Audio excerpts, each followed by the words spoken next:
Microstrategy, which is currently sitting on over $5 billion in Bitcoin. Stock seems to be mirroring some of the moves in the popular cryptocurrency. So what is Microstrategy's long-term crypto plan? Joining us now, Michael Saylor, founder and CEO of Microstrategy. When I think of Bitcoin enthusiasts and mega believers, Michael, I think of you. Does your faith ever get shaken, especially during these very volatile periods where Bitcoin has had a steep sell-off?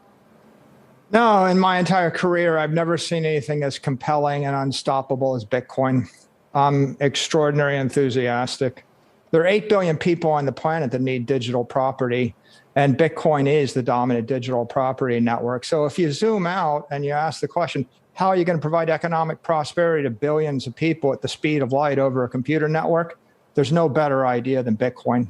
We'll dive into that in a moment, but clearly you've put your money where your mouth is. You've issued debt to put Bitcoin on the balance sheet of the company. You know, sometimes I almost forget that it's a company. It's a software company that does what? Data intelligence? Does that become harder as a core business when you are in these periods where Bitcoin is not going up and when you're seeing big losses there on the balance sheet? MicroStrategy stock's up by a factor of 4. Our customers are delighted. Our shareholders have made billions of dollars. Our employees are all shareholders in the company. Our attrition rate's at an all-time low. It's actually great for our brand and great for our customers and great for the enterprise. No complaints at all. So is the long-term strategy just to keep this business as is and continue to add Bitcoin? Look, our long-term strategy is kind of like Harvard University. We're running a university, but we have an endowment. MicroStrategy is selling enterprise software. We generate $100 million in cash flow a year in a good year. And we're reinvesting that cash in our endowment. Our endowment is 100% Bitcoin. So the balance sheet strategy is acquire and hold Bitcoin. The operating strategy is sell enterprise software everywhere else in the world. So you mentioned your vision and why you're so bullish on Bitcoin. We just heard from Sam Bankman-Fried, who is welcoming regulation, starting, hopefully, he says, out of the U.S. this year. Is that your feeling, or do you worry that regulators could ultimately regulate it out of existence? China, for instance, banning Bitcoin mining. No, I think actually regulation and clarity is going to be great for Bitcoin. Bitcoin is universally acknowledged as digital property. It's common property. All the question marks are around currencies and securities and platforms and exchanges.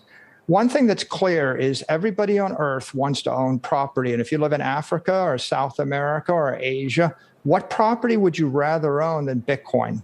So, you know, the regulatory clarity is going to accelerate institutional adoption of Bitcoin, and you're going to see large flows of capital into the asset class as this continues. But here's the difference with Bitcoin and property, Michael. Property, you can value it. You can see the location and the neighbors and what it's worth. How do you know, how can one determine what Bitcoin is worth? There's no balance sheet, and it really hasn't been a long-term proven asset.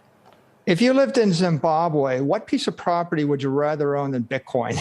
If you lived in Argentina and there's an 80% inflation rate, what piece of property would you rather own than Bitcoin? Well, maybe the U.S. dollar.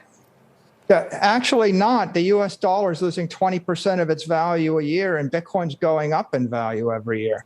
So the real important thing to note about Bitcoin is that Bitcoin is a global monetary asset, which means everybody on Earth is going to have a need for that property. And it's a scarce, desirable asset. Currencies are designed to lose value. And, you know, the dollar is the strongest currency. But if you look at the lira or take the Argentine peso, the blue dollar rate hit 209 today. It was 15 about 4 years ago. So you can't save your money in a currency. You have to actually invest in a property.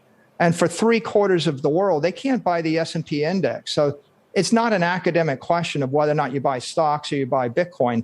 You can't buy, you know, stocks when you live in the middle of Africa or Egypt or Turkey or Lebanon. So really, you need property. I get it. I get what you're saying about the developing world. Finally, and very quickly, Michael, what do you tell people out there who are now, and this chorus is growing a little bit louder, saying Bitcoin's a bubble, the liquidity from the Fed, that big tide is coming in, and it is proving to be just a speculative investment, and it's popping?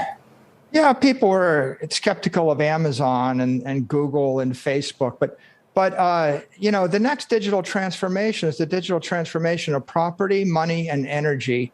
And Bitcoin represents that transformation. So 8 billion people are going to want to move money at the speed of light on a mobile phone. What I would tell them is Bitcoin is the asset. Bitcoin is the network to move money at the speed of light. There is no other open, permissionless protocol to do it. So technology is on our side. This is the future of the internet. Michael Saylor, it's good to have you on the show. It wouldn't be Crypto Night in America without you. Founder and CEO of Microstrategy. We appreciate it. Thanks for having me.